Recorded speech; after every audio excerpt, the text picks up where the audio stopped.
మరి ఇంకొకసారి ప్రభు నామములో మీ అందరికీ వందనాలు.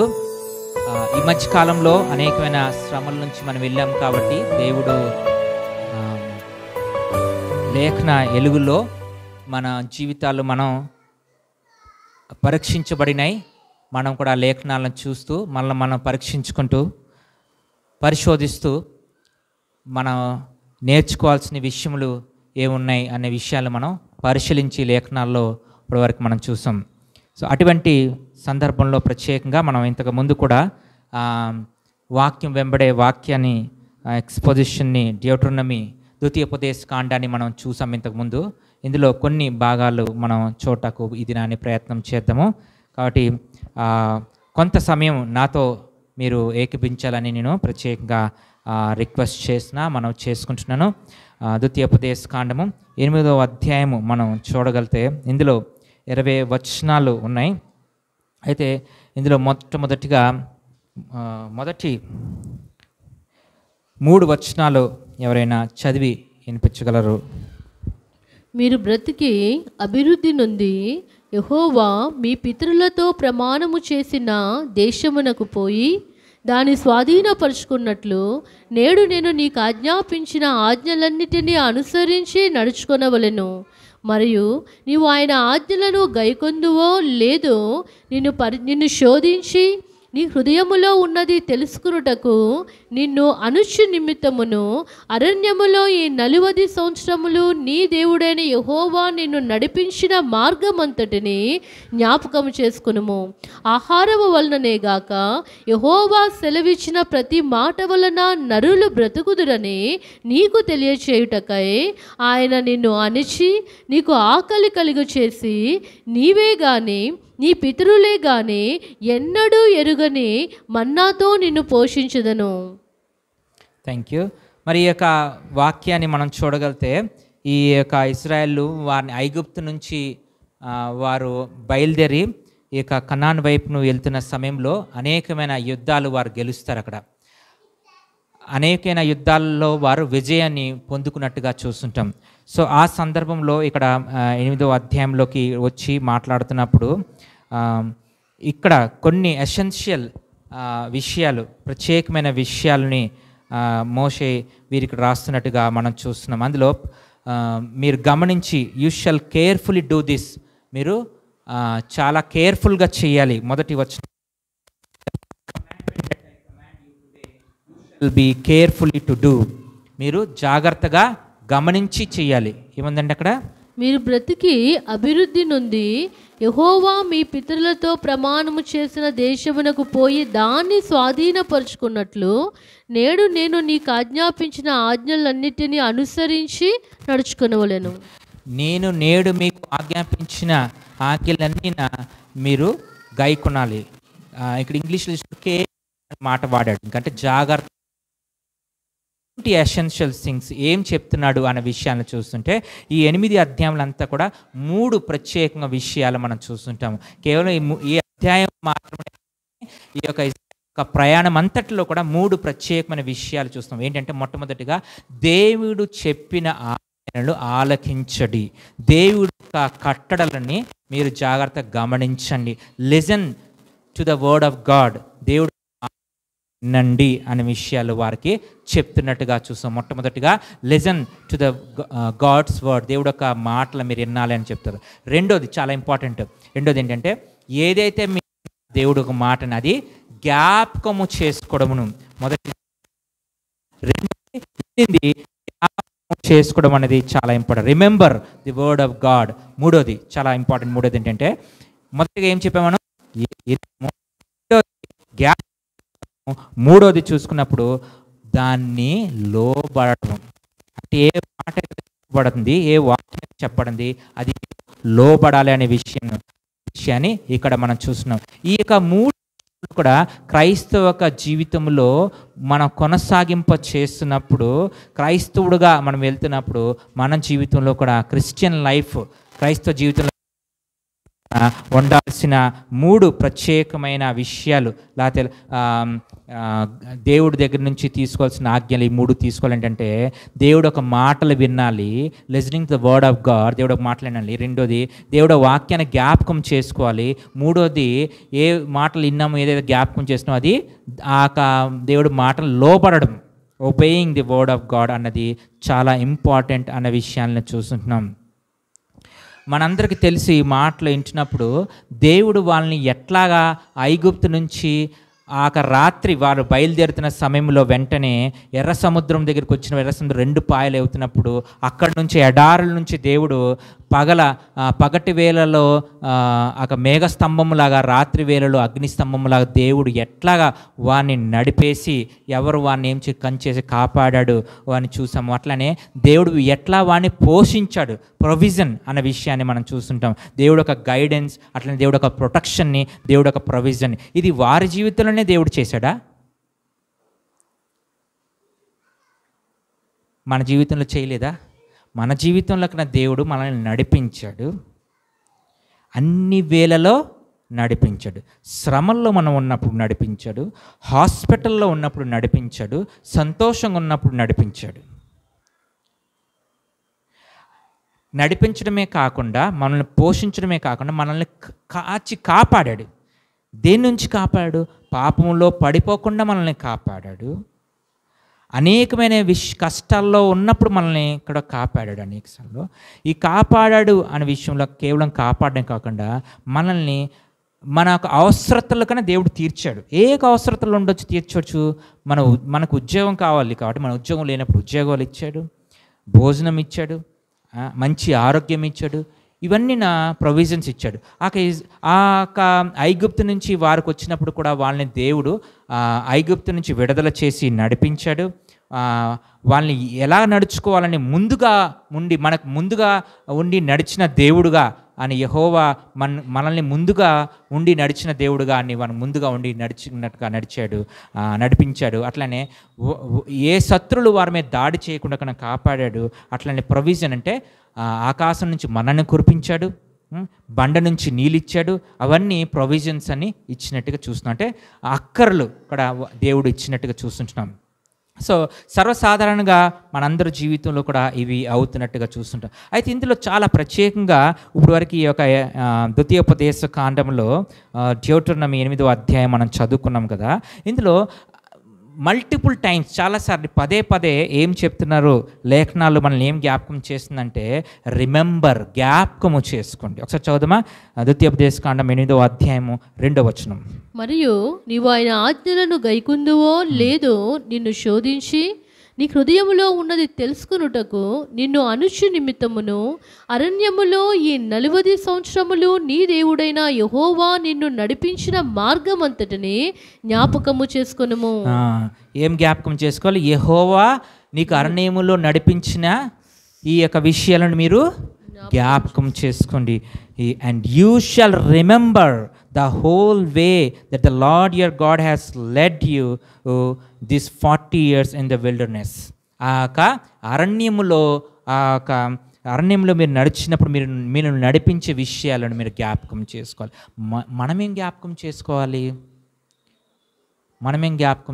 మనల్ని ఎలా నడిపించాడు, నీకు ఎట్లా నడిపించాడు అనే విషయాన్ని నువ్వు జ్ఞాపకం చేసుకో. చాలా విషయాలు జ్ఞాపకం చేసుకోవచ్చు.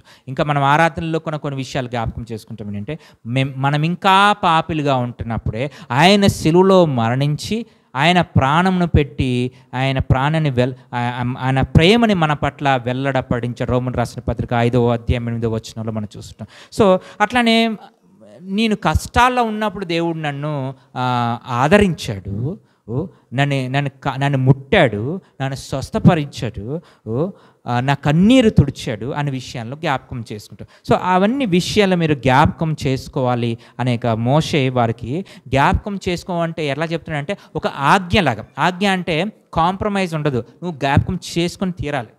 ఖచ్చితంగా జ్ఞాపకం. You should remember. జ్ఞాపకం చేసుకోండి. మీ అరణ్యములో మీరు నడిచిన ఆ దినములు, 40 సంవత్సరంలో అరణ్యంలో నడిపించినవన్నీ మీరు జ్ఞాపకమును చేసుకోండి. రిమెంబర్ అన్నది. ఇంకొక మాట కన్నా చూద్దాం ఇందులోనే. ఇదే ద్వితీయోపదేశ కాండం 7వ అధ్యాయము 18వ వచనం.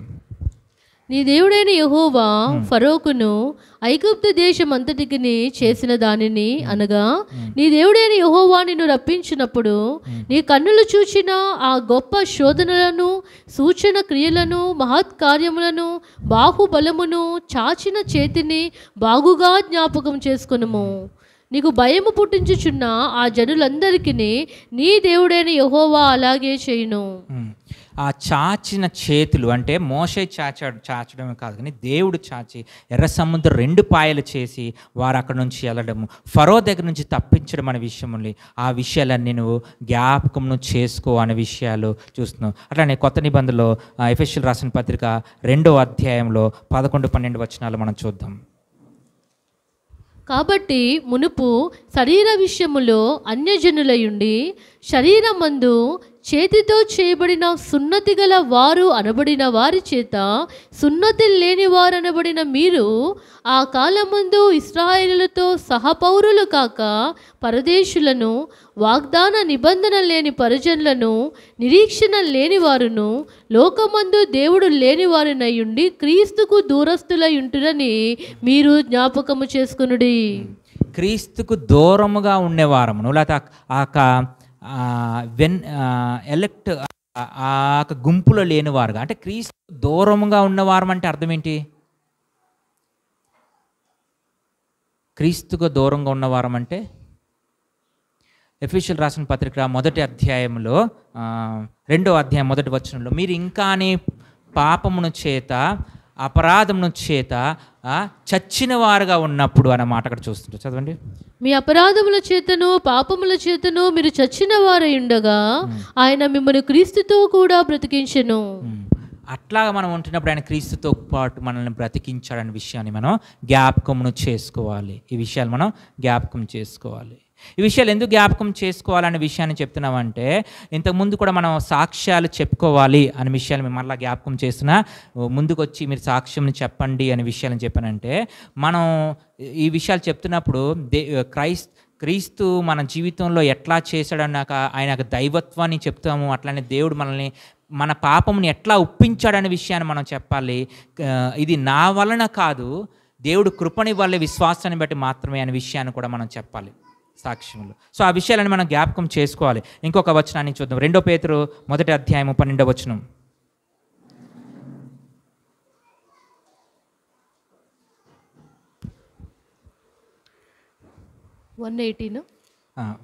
Second Peter 1:12.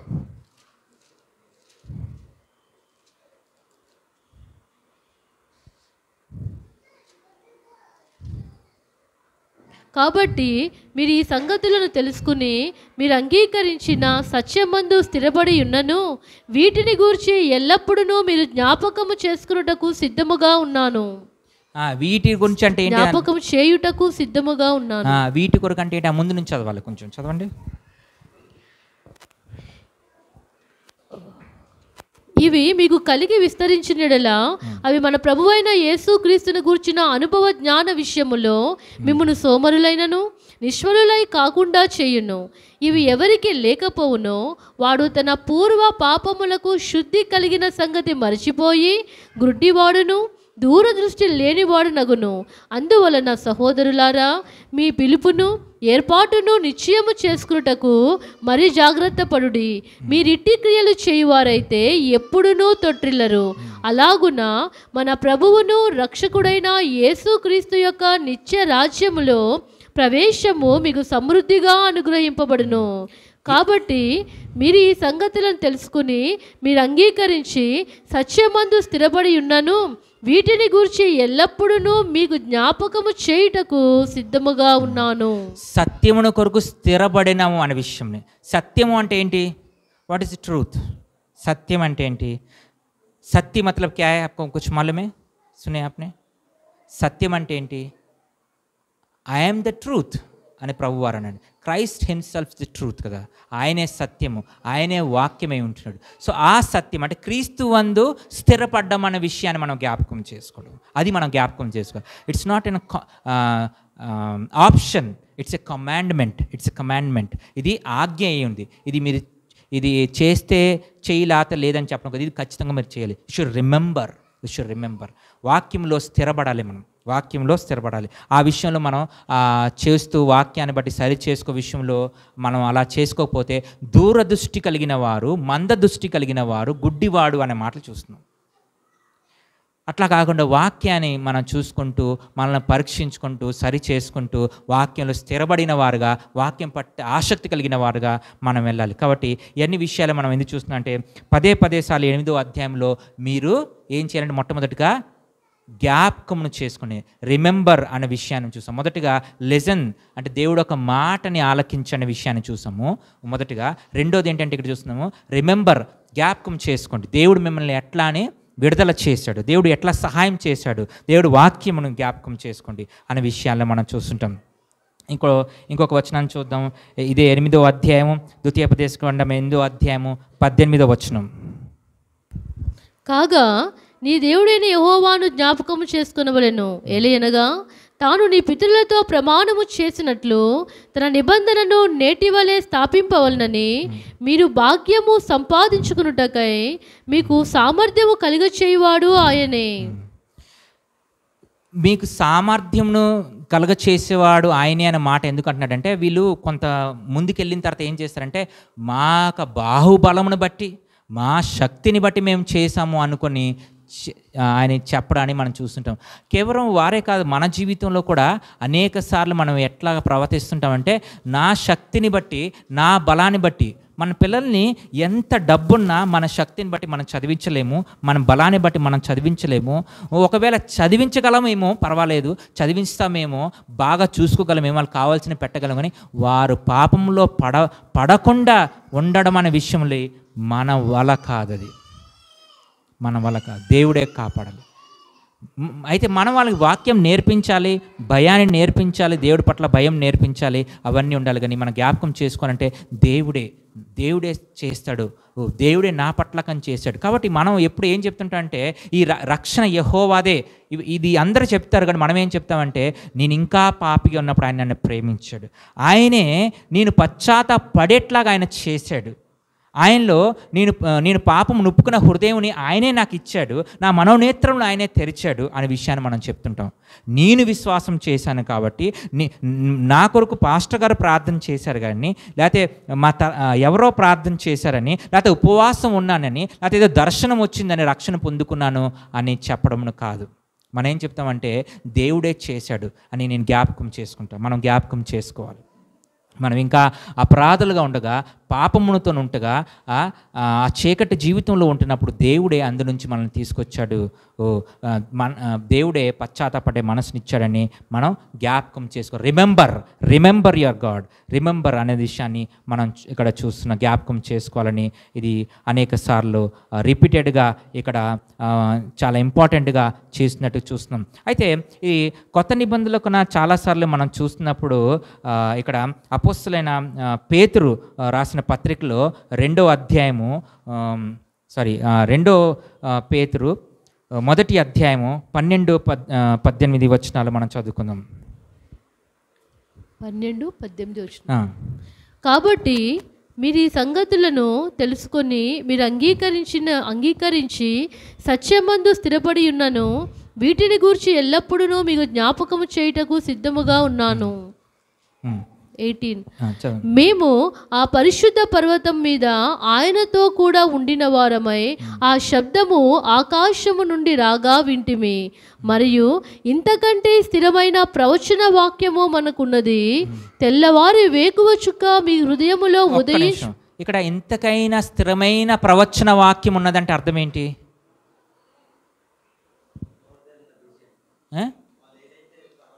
అంటే అర్థం ఏంటి? దానికన్నా స్థిరమైనది ఏమున్నది? వాక్యం ఉన్నది.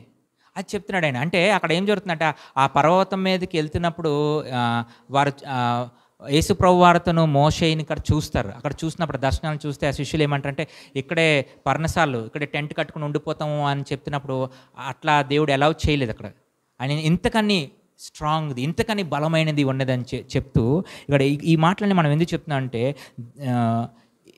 వీళ్ళకి 4 ప్రత్యేకమైన పనులు ఇస్తున్నాడు దేవుడు.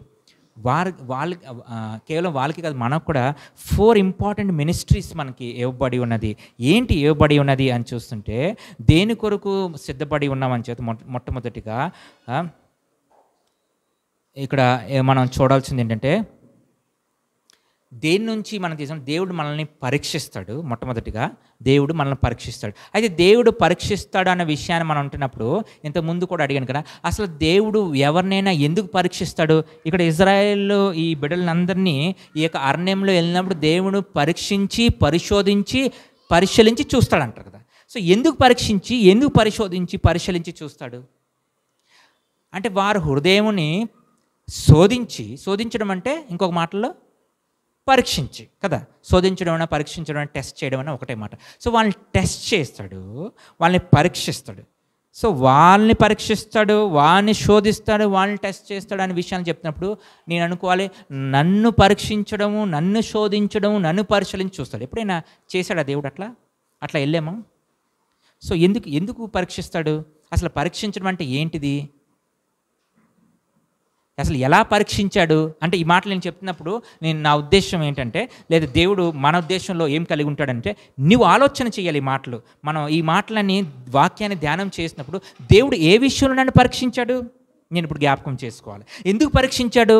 పరీక్షించినప్పుడు అవుట్కమ్ ఏంటి అంటే, ఒక టెస్ట్ జరుగుతున్నప్పుడు, ఒక ఎగ్జామ్ రాస్తున్నప్పుడు, 10th క్లాస్ ఎగ్జామ్ పరీక్ష రాస్తే రిజల్ట్ వస్తుంది. దాన్ని బట్టి పాస్ ఆఫ్ ఫెయిల్ తెలుస్తుంది. పాస్ అయితే ఇంటర్మీడియట్కి వెళ్తాం, అక్కడ ఇంకొక హయ్యర్ ఎగ్జామ్ ఉంటుంది, హయ్యర్ ఎడ్యుకేషన్స్, మళ్ళీ అక్కడ నుంచి డిగ్రీ నుంచి మళ్ళీ అక్కడ పిహెచ్డి, పీజీ అన్నీ చేస్తుంటాం. అట్లనే ఒక ఉద్యోగంకి వెళ్తున్నప్పుడు కూడా మీకు టెస్ట్ చేయబడుతుంది. అంటే ఒక ఇంటర్వ్యూలో ఏమవుతుంది, టెస్ట్ చేస్తారు. టెస్ట్ చేసినాక క్వాలిఫైడ్ అయినాక ఇస్తారు. ఎందుకు? ఆ ఇంటర్వ్యూ చేసిన వాడు హెచ్ఆర్కి, ఇంటర్వ్యూయర్కి, మిమ్మల్ని పరీక్షించేవాడికి నీ క్వాలిఫికేషన్స్ నువ్వు చెప్తున్నప్పటికీ, నీకున్న సర్టిఫికేట్స్ ఉన్నప్పుడు కూడా అది కరెక్టా కాదా అని చూడటకు, లేకపోతే అది కరెక్ట్ అయినప్పటికీ ఆయనకి కావాల్సినవన్నీ అర్హతలు నీకు ఉందా లేదా అని పరీక్షిస్తాడు. అప్పుడు ఆయన తెలుసుకొని ఉంటే ఇస్తాడు. మరి దేవుడు కూడా ఆయన పరీక్షించి నీకు చూస్తే అప్పుడు ఆయనకి ఈయనకు ఉన్నది క్వాలిఫికేషన్ తెలుస్తుందా? ఆయన సర్వంత్రాయామి, సర్వముని గ్రహించేవాడు, నిన్న నేడు సమస్తముని జరిగింది, జరగబోతున్నవి, జరగాల్సినవి కూడా అన్నిని ఎరిగిన దేవుడు అయినప్పుడు మరి ఎందుకు పరీక్షిస్తాడు అనే విషయాన్ని మనం మాట్లాడుకున్నాం. ఎందుకు పరీక్షిస్తాడంటే, నువ్వు తెలుసుకున్నందుకు, నేను తెలుసుటకు.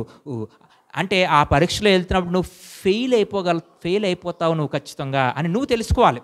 It is not in your strength. చాలాసార్లు అందుకే మనం అంటుంటాం, ఎంత కష్టంలో వెళ్ళానంటే భరించలేనంత అనే మాట మనం ఏం చెప్తామంటే, నువ్వు భరించలేవు అనే విషయాన్ని నీకు తెలియాలి. ఇంకోటి ఏంటంటే, కొన్నిసార్లు వెళ్తున్నప్పుడు ఆయన చాలా స్పిరిచువల్ పర్సన్ అని అనుకుంటావు.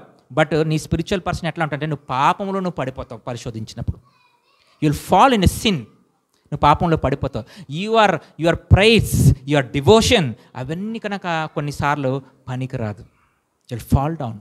అట్లా అవన్నీ పనికిరాదు అంటే ఏ దృక్పథంలో నేను చెప్తున్నానంటే, నేను ఒక పరిస్థితిలో వెళ్తున్నప్పుడు, ఒక ఇరుకాటలో నువ్వు వెళ్తున్నప్పుడు ఎట్లా అవుతుంది నీ పరిస్థితి అంటే, నీ యొక్క ఫ్లెష్ లేకపోతే నీ యొక్క స్పిరిచువాలిటీ ఏదైతే నేర్చుకున్నావో ఎవ్రీథింగ్ విల్ నల్లిఫై. అంటే అవన్నీ పనికిరావు. ఎందుకు పనికిరావు అంటే, క్రీస్తు నుంచి ఏమాత్రం నా దూరంగా వెళ్తున్నప్పుడు అవన్నీ నా పడిపోతుంది. అంటే ఇంకో మాట చెప్పినంటే, దేవుడు ఒక్కసారిగా కొంచెం ఇట్లా దూరంగా వెళ్తున్నప్పుడు ఆ క్షణాలు నువ్వు పడిపోతావు.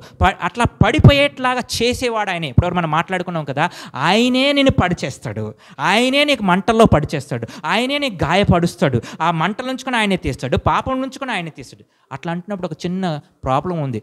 పాపము చేయించేవాడైతే ఆయన కాదు సుమా, గుర్తుపెట్టుకోండి. పాపం చేయించేవాడేమీ కాదైనా, కానీ నువ్వు పాపం చేసినప్పుడు ఏమి చేస్తావు అనేది ఆయనకి సర్ప్రైజ్ కాదు.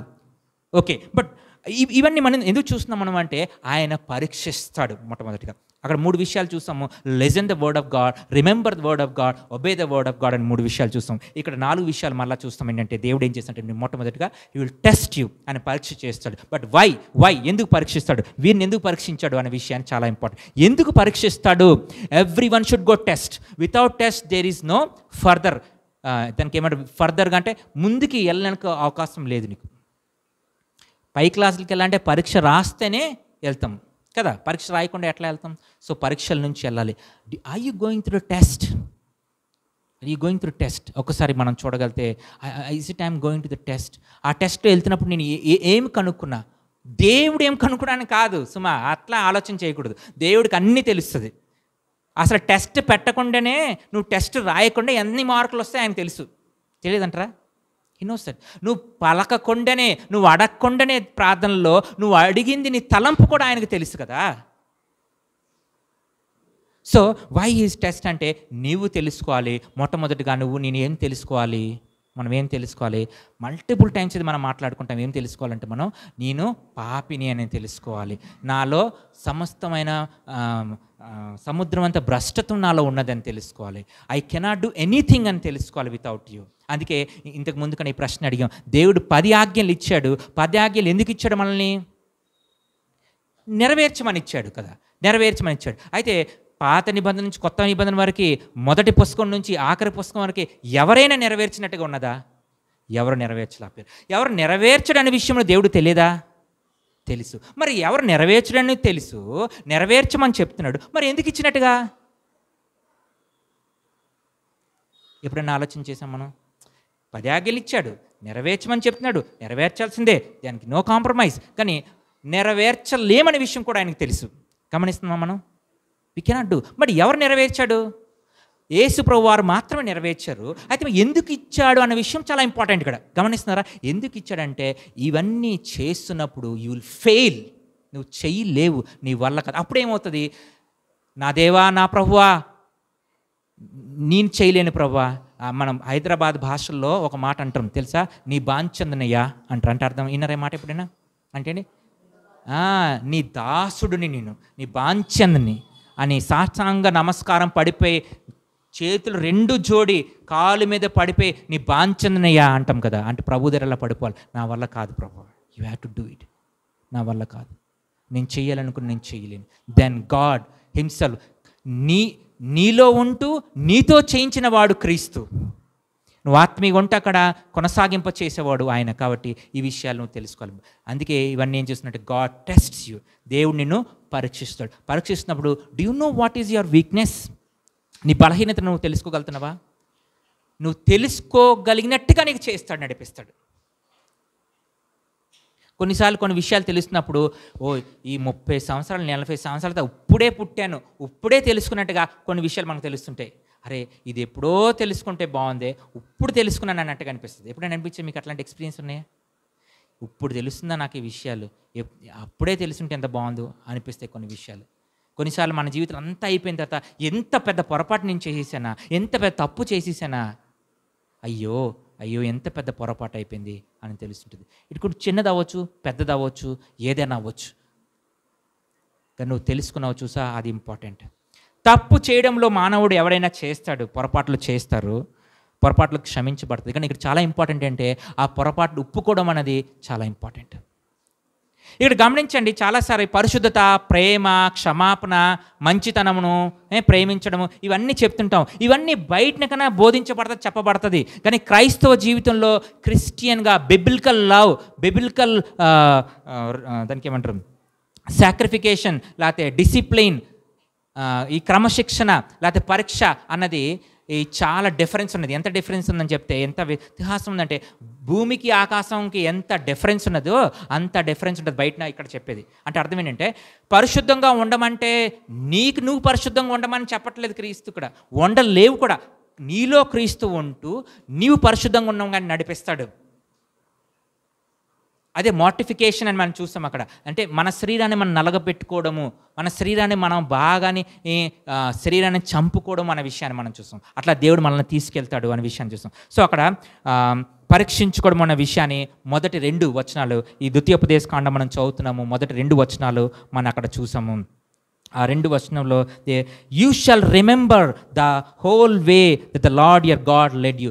నీవు జ్ఞాపకము చేసుకోవాలి. ఆ 40 సంవత్సరంలో అరణ్యములో దేవుడు నీకు నడిపించిన విషయంలో జ్ఞాపకం చేసుకో అనే విషయాల్లో మనం చూస్తున్నాం. అక్కడ పరీక్షించుకునే విషయంలో నువ్వు జ్ఞాపకం చేసుకోవాలని మొట్టమొదటి పాయింట్ ఇక్కడ మళ్ళీ పరీక్షించుకోవడం విషయాన్ని చూస్తాం. యెషయా గ్రంథము 50 అధ్యాయం 10వ వచనాన్ని ఒకసారి చూద్దామా? మీలో యెహోవాకు భయపడి ఆయన సేవకుని మాట వినువాడెవడు?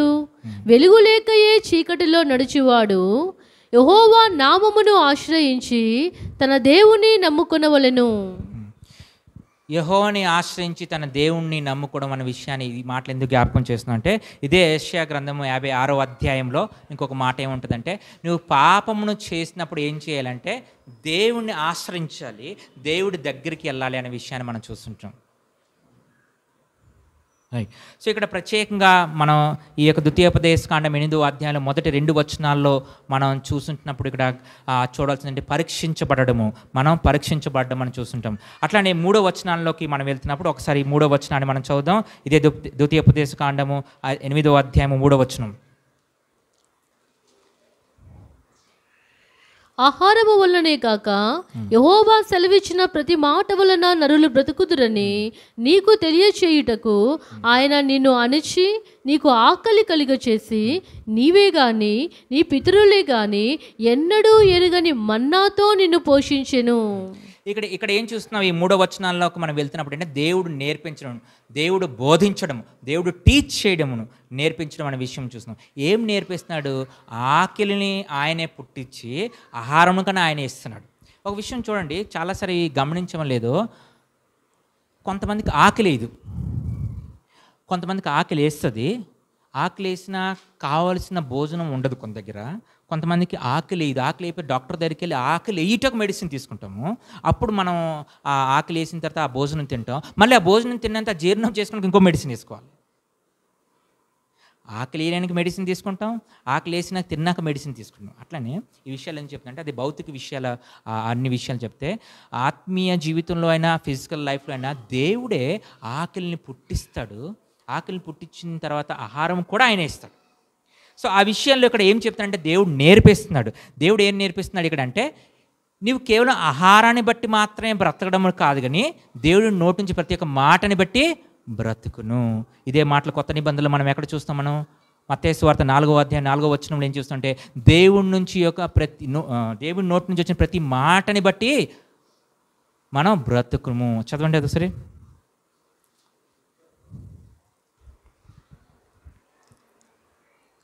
మత్తయి సువార్త 4వ అధ్యాయం 4వ వచనం. అందుకైన మనుష్యుడు రొట్టె వలన మాత్రము కాదు గాని దేవుని నోట నుండి వచ్చు ప్రతి మాట వలనను జీవించును అని వ్రాయబడి ఉన్నదనెను. మనుష్యుడు కేవలం రొట్టె బట్టి మాత్రమే కాదు, తినే ఆహారం బట్టి మాత్రమే కాదు, దేవుడు నోటి నుంచి ప్రత్యేక మాట. ఎందుకంటే దాని తర్వాత భాగంలో మనం చూస్తే దేవుడి నుంచి వచ్చిన ప్రత్యేక మాట ఆత్మయు సత్యము అయి ఉన్నది కాబట్టి, ఆత్మీయ సత్యమే ఉంది కాబట్టి ఆ సత్యమైన మాటలతోనూ మనుష్యుడు బ్రతకాలి. ఈ మాటలు ఎందుకు ఇక్కడ చెప్పబడుతుంది అంటే, వీళ్ళు ఐగుప్తు నుంచి బయటకు వచ్చి ఈ వాళ్ళకి వాగ్దానం చేసిన కనానులోకి ప్రవేశించుతున్నప్పుడు అక్కడ బ్రతకాల్సిన జీవితమును, ఆ మార్గంలో వెళ్ళాల్సిన జీవితం కేవలం ఆహారం తిని బ్రతుకుతే సరిపోదు. దేవుడు ఒక మాటలు ఏదైతే చెప్పబడి ఉన్నది దాన్ని లోబడుతూ జ్ఞాపకము చేసుకుంటూ మనం బ్రతకాల్సిన అవసరత ఉన్నది. కాబట్టి అక్కడ ఏం చెప్తున్నాడు? దేవుడు నేర్పిస్తున్నాడు, వాడు దేవుడే వారికి నేర్పిస్తున్నాడు అనే విషయం. రెండో మాట మనం ఏం చూసామంటే, ఈ 3వ వచనంలో దేవుడు బోధన, దేవుడు నేర్పించడం విషయంలో దేవుడు ఒక ఉపదేశమును, దేవుడు ఒక ఉపదేశంలో అన్న విషయాన్ని మనం చూసాము. తర్వాత మూడోది చాలా ఇంపార్టెంట్, మనం ఏం చూస్తామంటే ఇక్కడ 4వ వచనాన్ని ఒకసారి చదువుకుందాం. ద్వితీయోపదేశకాండము 8వ అధ్యాయము 4వ వచనం. ఈ 40 సంవత్సరములు నువ్వు వేసుకున్న బట్టలు పాతగిల్లలేదు, నీ కాలు వాయలేదు. ఒకడు తన కుమారుని ఎట్లు శిక్షించునో అట్లే. సో ఇక్కడ ఏంటంటే వాళ్ళు వేసుకున్న బట్టలంట పాతగిల్లలేదు, కాలు వాపు రాలేదు. ఎందుకు కాలు వాపు రాలేదంటే నడుస్తూనే ఉన్నారు 40 సంవత్సరాలు నడిచారు. అలా నడుస్తూ గ్రాఫికల్ మూవీ వేస్తుంటే ఎట్లా ఉంటుంది, చిన్నపిల్లడు ఇట్లా నడుస్తూ సడన్గా పెద్దగా అయిపోతే జూమ్ చేస్తే ఎట్లా అయిపోతుంది, అట్లానే వయసులో ఒకేసారి పెద్దగా అయిపోతే ఎట్లా అవుతుంది, కానీ అదే బట్టలు ఉన్నాయి, బట్టలు మార్చలేదు. సో దేవుడు ఎంత కేర్ఫుల్గా వాళ్ళని చూడకపోతే, ఎంత ఆ ప్రొవిజన్ ఇవ్వకపోతే, వాడికి కావాల్సినంత వాళ్ళకి ఇవ్వకపోతే అది ఎట్లా జరుగుతుంది? సో ఇక్కడ మనం చూసేది ఏంటంటే, దేవుడు ఒక కేర్ఫుల్గా, అంటే దేవుడు వాళ్ళని పోషించే దేవుడుగా ఉండడం మనం చూస్తుంటున్నాం ఇక్కడ. ఏమండి, దేవుడు పోషించే దేవుడుగా ఇక 3వ మాటలో మనం ఏం చూస్తున్నాం అంటే, ద గాడ్ హూ కేర్స్ అస్. మొదటి మాట ఏం చూసాం? దేవుడు పరీక్షిస్తాడు. రెండోది దేవుడు మనల్ని బోధిస్తాడు. మూడోది దేవుడు మనల్ని పోషిస్తాడు. He'll cares for us, providence, మనకి భోజనము, ఆహారమును లేదా బట్టలు, మన అవసరతలను ఇస్తాడనే విషయం చూసాం. 4వది చాలా ఇంపార్టెంట్, 4వది 5వ వచనాన్ని చూద్దాం. ఒకడు తన కుమారుని ఎట్లు శిక్షించునో అట్లే నీ దేవుడైన యెహోవా నిన్ను శిక్షించువాడని నీవు తెలుసుకుని ఆయన మార్గములో నడుచుకున్నట్లును ఆయనకు భయపడినట్లును నీ దేవుడైన యెహోవా ఆజ్ఞలను గైకొనవలెను. సో ఇక్కడ ఏం చూస్తున్నాం? 5 చాలా చాలా చాలా చాలా ఇంపార్టెంట్. ఏంటి ఇంపార్టెంట్ అంటే ఈ యొక్క డిసిప్లిన్ అనేది, క్రమశిక్షణ అనేది దేవుడు ఒక బడిలో శిక్షణ. దేవుడు ఒక బడిలో శిక్షణ అంటే దేవుడు ఒక స్కూల్లో, దేవుడు ఒక బడిలో ఒక డిసిప్లిన్ ఎట్లా ఉంటుందంటే, బెత్తము అంటే కర్ర పట్టుకొని, స్కేల్ పట్టుకొని దేవుడు కొట్టడం అనేది ఎట్లా ఉంటుంది అనే విషయము దెబ్బ తినేవాడే కరెక్ట్గా చెప్పగలరు. అది సరిచేయటకు అందుకే చాలాసార్లు మాట్లాడుకుంటున్నాము ఏంటంటే, శిక్షణ వేరే, దండన వేరే. మాట్లాడినాము చాలాసారి. శిక్షణ వేరే, దండన వేరే. శిక్ష ఏంటి, దండన ఏంటి అంటే దేవుడు శిక్షిస్తాడు కానీ దేవుడి బిడ్డల్ని దండించుడు అనే విషయాన్ని మనం చూస్తుంటాం. అంటే ఈ దండన అంటే నిత్య దండన. నిత్య దండన అంటే ఏంటి? నిత్య దండన అంటే ఎటర్నల్. ఆ ఎటర్నల్ అంటే అగ్ని ఆరదు, పురుగు చావదు అనేది ఆ నిత్య దండనలోకి, అందులోకి దేవుడు పనిష్ చేసి పడిచేస్తాడు. అట్లాంటి పనిష్మెంట్ దేవుడి బిడ్డలకి ఉండదు. మనకి అట్లాంటిది ఉంటుంది. కానీ మనకేముంటుంది అంటే, ఇంకొక మాటలో మనం నేర్చుకున్నాం మన స్టడీస్లో, ఈ యొక్క చాస్టైజ్మెంట్ అనే మాటని మనం మాట్లాడతాం. అంటే శిక్షిస్తాడు. చాస్టైజ్మెంట్, శిక్షించడమును అనే మాటని ఎట్లా తీసుకుంటాడు? దేవుడు మన క్రమశిక్షణలో పెడుతున్నప్పుడు, డిసిప్లిన్గా చేస్తున్నప్పుడు, అంటే సంఘంలో కొన్ని డిసిప్లిన్స్ ఇంపార్టెంట్. చాలాసారి డిసిప్లిన్ చెయ్యాలన్నా చేసిన వారికి కూడా అంత ధైర్యం సరిపోదు. ఎవరికి చెయ్యాలి వారు కూడా తీసుకోకుండా ఉన్నట్టుగా చూస్తుంటాం. కానీ వాక్యం ఏం చెప్తుందంటే, ఈ యొక్క శిక్షలో ఎలా పోతే ఈ డిసిప్లిన్ లేని వారికి ఇంకొక మాట బైబిల్ ఏం చెప్తుంటే, వారు దుర్బీజుడు అనే మాట చూస్తుంటాం మనం. ఇల్లిజిస్టిమేట్ అనే ఒక వచనాన్ని మనం చూస్తాం. పేతురు పత్రికలో మనం చూస్తుంటాం. ఏంటంటే, చదవండి అది.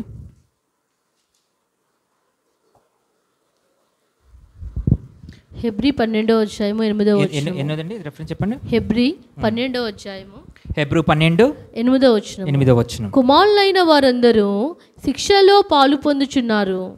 మీరు పొందని ఎడల దుర్బీజులే గాని కుమారులు కారు. శిక్షలో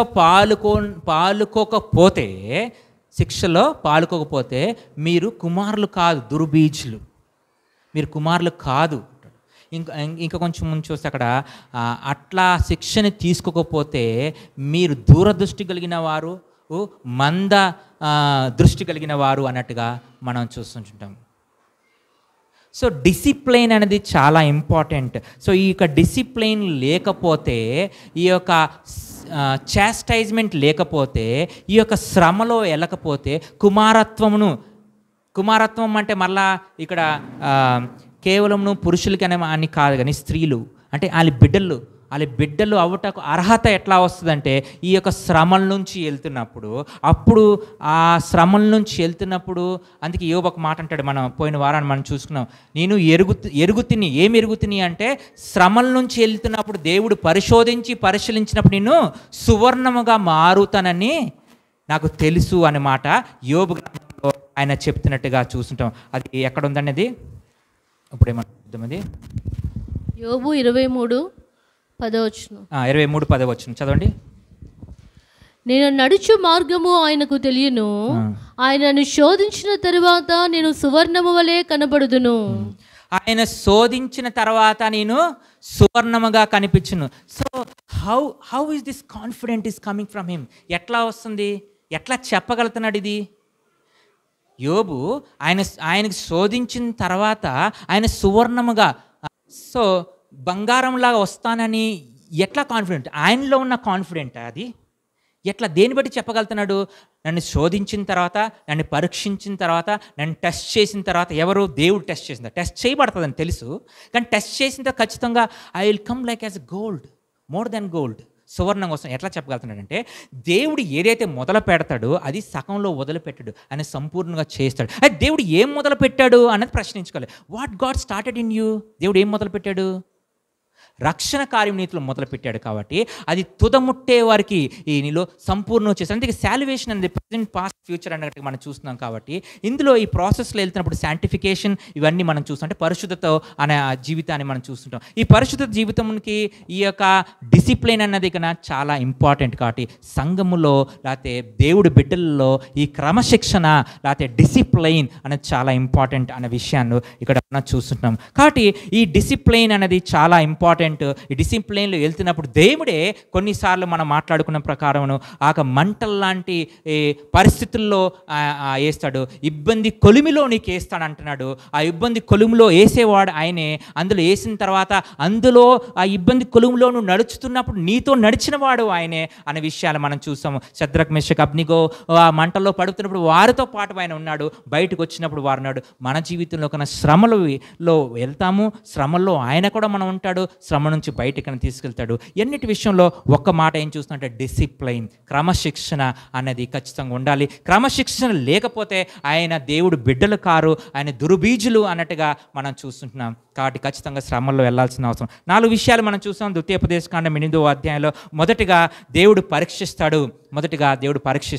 ఎందుకు పరీక్షిస్తాడంటే పరీక్షించిన తర్వాత పరిశీలించినగా ఆయన తెలుసుకునే కాదు నీ జీవితంలో ఏం జరుగుతుందని నీవు తెలుసుకోవాలని ఆయన పరీక్షిస్తాడు. రెండోదిగా ఆయన మనల్ని బోధిస్తాడు. ఆయన వాక్యం ద్వారా బోధిస్తాడు అనే విషయాన్ని హిల్ టీచర్స్ అన్నది ఆయన వాక్యాన్ని బోధిస్తాడు అనే విషయాన్ని ఉన్నది. మూడోదిగా ఆయన కేవలం పరీక్షించడము బోధించడమే కాదు కానీ ఆయన నీ పట్ల ఆసక్తి చూపిస్తాడు. He cares for you. నీ పట్ల ఆసక్తి చూపిస్తాడు. He protects you. ఆయన నేను ప్రొవిజన్ నీకు కావాల్సినవన్నీ సమకూరుస్తాడు అనే విషయాన్ని మూడో విషయం చూస్తాం. నాలుగోదిగా ఆయన నేను డిసిప్లిన్గా చేస్తాడు. ఈ 4 విషయాలు ఒకసారి మనం కొంచెం చాలా త్వరగా చూసి మనం ముగిస్తాం.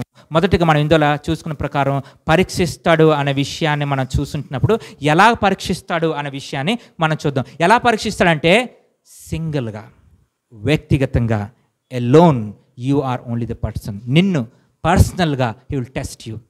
బట్ నాట్ ఓన్లీ పర్సనల్, సమూహంగా, గ్రూప్గా, సంఘముగా పరీక్షిస్తాడు. అంటే సంఘం అంతటికి పరీక్షిస్తాడు, ఫ్యామిలీ అంతటికి పరీక్షిస్తాడు, కుటుంబం అంతటికి పరీక్షిస్తాడు, కొన్నిసార్లు ఒక్కరికి పరీక్షిస్తాడు. But he will test. మన ఇంట్రడక్షన్ పార్ట్లో చూసాం. Will test. ఎందుకు టెస్ట్ చేస్తాడు? టెస్ట్ చేసిన తర్వాత ఏం తెలుసుకోవాలి? But if you gone through the test, నువ్వు ఆ పరీక్ష నుంచి వెళ్ళిన తర్వాత it is not for surprise to God. దేవుడికి ఏదో విశేషముగా తెలుసుకోవడానికి ఏమీ లేదు. ఆయనకి నీ కోసం అంతా తెలుసు, నా కోసం అంతా తెలుసు. కానీ నేను తెలుసుకోవాలి. ఏం తెలుసుకున్నావు దాని నుంచి? That's a very important lesson. కాబట్టి ఆయన మనల్ని పరీక్షిస్తాడు. ఎందుకు పరీక్షించడమును ఎందుకు వెళ్ళాలి అని చెప్తుంటే, మన హృదయం ఎటువంటి హృదయం అంట? మన హృదయం ఇట్స్ ఎ డిస్టఫుల్ హార్ట్. ఇది ఎందుక పాపముతో నిండిన హృదయం. ఇది సమస్త పాపములు ఎక్కడి నుంచి వస్తాయి అంటే హృదయం నుంచి వస్తుంది అనే విషయం యెర్మీయా గ్రంథము 17వ అధ్యాయము 9వ వచనంలో చూసినప్పుడు ఇక్కడ హృదయం అన్నిటికైనా మోసకరమైనది అనే విషయాన్ని మనం చూస్తాం. కాబట్టి ఈ హృదయాన్ని బట్టి నాకు అనిపించిన అన్ని మంచి నువ్వు అనుకుంటావు, మంచి చేస్తున్నాను అనుకుంటావు. కానీ no, but you have to see that is that I'm doing good. ఇది మంచిదేనా? ఇది మేలైనదేనా? ఇది వాక్యపరంగా ఉన్నదా అని నీకు బాగుంటే సరిపోదు. వాక్యపరంగా ఉందా లేదా అని చూడాలి. నీకు నచ్చకపోతే దట్స్ ఓకే, నో ప్రాబ్లం, ఫికర్ నహీ హోతా, అది అవసరం లేదు. వాక్యపరంగా ఉందా లేదా, దేవుడికి నచ్చిందా లేదా నువ్వు చూసుకోవాల్సిన అవసరం ఉన్నది. నేను మనం అందరూ చూసుకోవాలి. So that's very important. ఎందుకంటే మన హృదయం నన్ను మోసం చేస్తుంది. మన హృదయమే మనకు మోసం చేస్తుంది. ఎందుకంటే దీంట్లో పాపముతో నిండి ఉన్న విషయాన్ని గమనించాలి. అట్లనే ఇక్కడ మనం చూస్తామంటే మనందరూ తెలుసుకోవాల్సింది ఏంటంటే, ఇక్కడ ప్రకటన గ్రంథం 2వ అధ్యాయం 23వ వచనాల్లో ఏం చెప్తున్నా, all the churches shall know that I am who searches the mind and heart. ఏమంటాడంటే సంఘమంతా ఏం తెలుసుకోవాలి? ప్రకటన గ్రంథం 2వ అధ్యాయము 23వ వచనం ఏంటంటే, దేవుడు పరిశీలించి తన కనులు నీ హృదయమును చూస్తుంది. చూడండి, దాని పిల్లలను నిశ్చయముగా చంపెదను, అందువలన అంతరింద్రియములను 2:23 అందువలన అంతరింద్రియములను హృదయములను పరీక్షించువాడను నేనే అని సంఘములన్నీయూ తెలుసుకొనును. మరియు మీలో ప్రతి వానికి వాని క్రియల చొప్పున ప్రతిఫలం ఇచ్చేదను. నీవు ఎవరికి ప్రూవ్ చేసేయడం అవసరం, నీ కార్యాలు బట్టి నీకు ఫలితం వస్తుంది. ఫలితం ఎక్కడో కాదు, ఇక్కడే నీకు దేవుడు ఇచ్చేస్తాడు. దేవుడు ఎవరిని విడిచిపెట్టడని. God will punish according to అన్న మాట నేను భయపడతాను. ఎందుకంటే నేను చేసిన పాపానికి నేను పొందిన శిక్ష కొంచెమే, నిజం చెప్పాలంటే. So we should very careful. అయితే ఇక టెస్ట్ అన్నప్పుడు మనం ఒక్కసారి జ్ఞాపకం చేసుకుందా, దేవుడు ఇండివిజువల్గా దేవుడిని ఎట్లా టెస్ట్ చేశాడు, దేవుడి బిడ్డల్ని ఎవరెవరిని టెస్ట్ చేశాడు, ఏమైనా జ్ఞాపకం వస్తుందా? మనం గ్రూప్గా ఎవరిని టెస్ట్ చేశాడు? ఇప్పుడు మనం చూస్తున్నాం ఈ యొక్క ద్వితీయోపదేశకాండలు అంతా ఇజ్రాయేలు ఆ ఎర్ర సముద్రం దాటి వెళ్ళిన తర్వాత గ్రూప్కి ఎట్లా టెస్ట్ చేయబడినారు వాళ్ళు. ఆ ఎండల నుంచి వెళ్తున్నప్పుడు దేవుడు నీళ్ళు ఒక లేకుండా ఉన్న ప్రాంతానికి అక్కడ ఎడారిలో తీసుకెళ్తున్న నీళ్ళు లేనప్పుడు వాళ్ళు ఏం చేస్తారంటే, మనకు నీళ్లు కావాలని ఆ మోషేతో వారు గొడవాడుతున్నట్టు మనం చూస్తుంటాం. అక్కడ మోషే కూడా పరీక్షించబడినాడు, ఆ రుణాలందరూ కూడా పరీక్షించబడినట్టుగా మనం చూస్తాం. చూడండి, నిర్గమకాండం 15వ అధ్యాయం 25వ వచనం. త్వర తెద్దాం, మనం ముగించేద్దాం ఇక్కడ త్వరగా. నిర్గమకాండం 15వ అధ్యాయము 25వ వచనం. 25. అతడు యెహోవాకు మొర్రపెట్టెను. అంతట యెహోవా అతనికి ఒక చెట్టును చూపెను. అది నీళ్లలో వేసిన తరువాత నీళ్లు మధురములాయెను. అక్కడ ఆయన వారికి కట్టడలను విధిని నిర్ణయించి అక్కడ వారిని పరీక్షించి, మీ దేవుడైన యెహోవా వాక్కును శ్రద్ధగా విని ఆయన దృష్టికి. అక్కడ వారిని పరీక్షించి అంటే సమూహంగా, గ్రూప్గా, మొత్తం అందరికి ఒకేసారి పరీక్ష, ఇండివిజువల్గా, వ్యక్తిగతంగా కాదు. He's testing the group.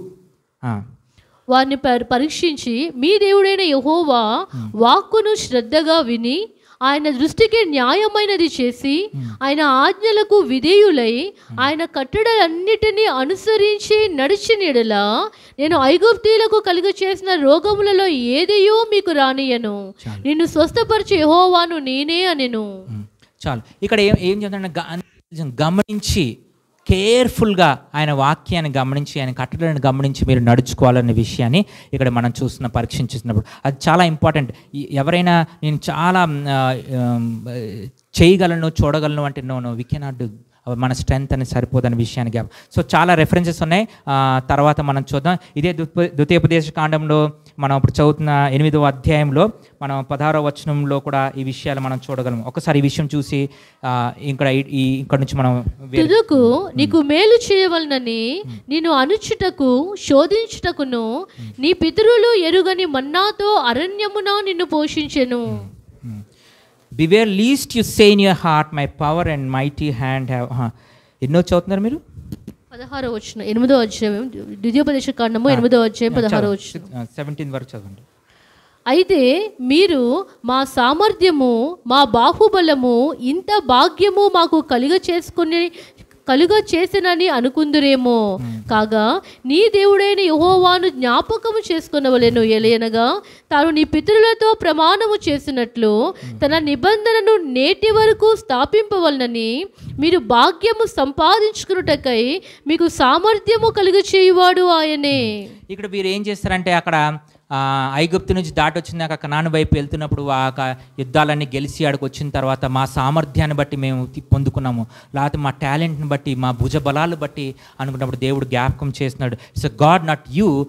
ఇంతవరకు మనమే జ్ఞాపకం చేసుకోవాలంటే, ఈ రోజు వరకు నువ్వు పాపంలో పడిపోకుండా ఉన్నావంటే, లేకపోతే ఆత్మీయ కొనసాగుతున్నావంటే, లేకపోతే ఏదైనా కలిగి ఉన్నావంటే, నీలో మంచి అనేది నీలో ఏదైనా ఉందంటే, it's not by you but the God, దేవుడిని బట్టి ఉన్నది అనే విషయాన్ని నేను జ్ఞాపకం చేసుకోవాలి.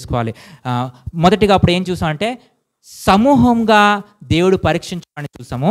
మనం టైం లేదు కాబట్టి ఇక్కడ వ్యక్తిగతంగా కొన్ని పేర్లు మనం చూసి త్వరగా మనం వెళ్ళిపోదాం. వ్యక్తిగతంగా దేవుడు ఎవరెవరిని పరీక్షించారని చెప్తారా? వ్యక్తిగతంగా బైబిల్ మొత్తంలో దేవుడు ఎలా పరీక్షించారు, ఎవరిని పరీక్షించాడు, పేర్లు చెప్తారు. యోబుని పరీక్షించాడు దేవుడు. ఆయనే మాట్లాడి పరీక్షించి పరిశోధించిన తర్వాత నేను సువర్ణంగా మారుతాననే విషయాన్ని ఆయన చెప్తాడు. ఇంకా అబ్రహాముని దేవుడు పరీక్షిస్తాడు. ఇంకా హిజ్కియాని దేవుడు పరీక్షిస్తున్నాడు చూస్తాం, మోషేని పరీక్షిస్తున్నట్టు చూస్తాం. సో ఇవన్నీ మనకు తెలుసు.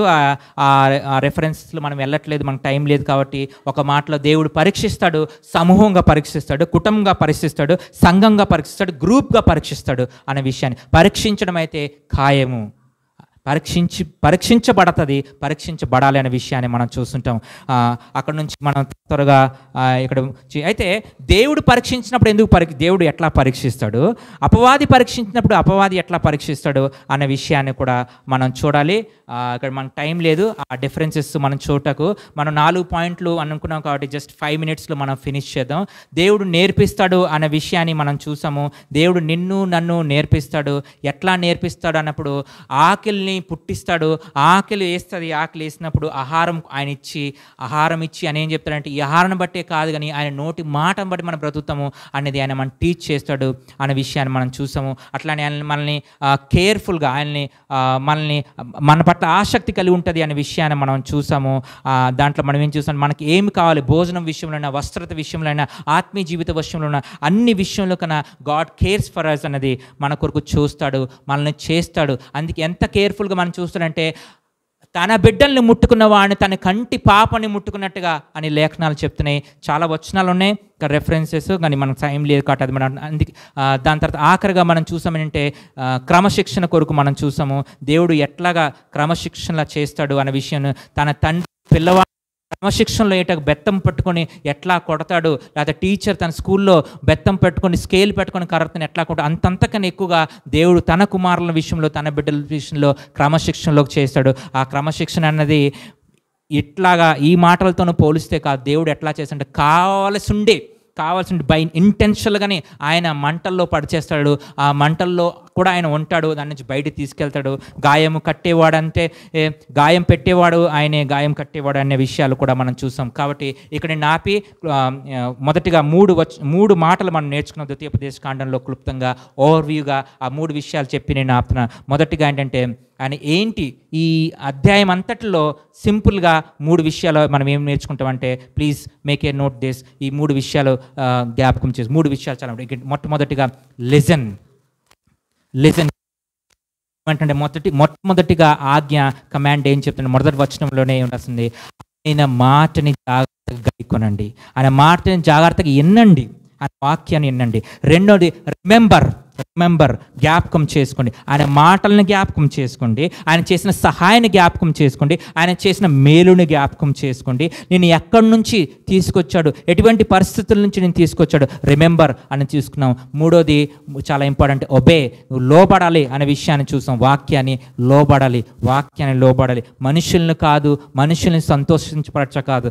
పొద్దున వాక్యం కూడా మనం చూసాము, మనుషుని సంతోషపరచటకు కాదు, ప్లీజ్ చేయడం కాదు, దేవుని ప్లీజ్ చేయడం నేర్చుకోవాలి, దేవుడి కొరకు నించోవడం నేర్చుకోవాలి, దేవుడికి దగ్గరగా ఉండాలనే విషయాన్ని చూస్తాం. కాబట్టి ఇక్కడ నుంచి నేను ఈ మాటలు ఇక్కడ ముగిస్తున్నా. దేవుడు అంత విశ్వాసాన్ని మనకి, దేవుడు మనతో ఉండి మనలో ఉంటూ ఆయన మనల్ని కొనసాగింప చేయాలి, సహాయము చేయాలి, అట్టి విశ్వాసం ఇవ్వాలి అని చెప్పి దేవుడి సహాయాన్ని అడుగుతూ మనం ప్రార్థన చేసి ముగించుకుందాం. పరిశుద్ధుడా, మహోన్నతుడు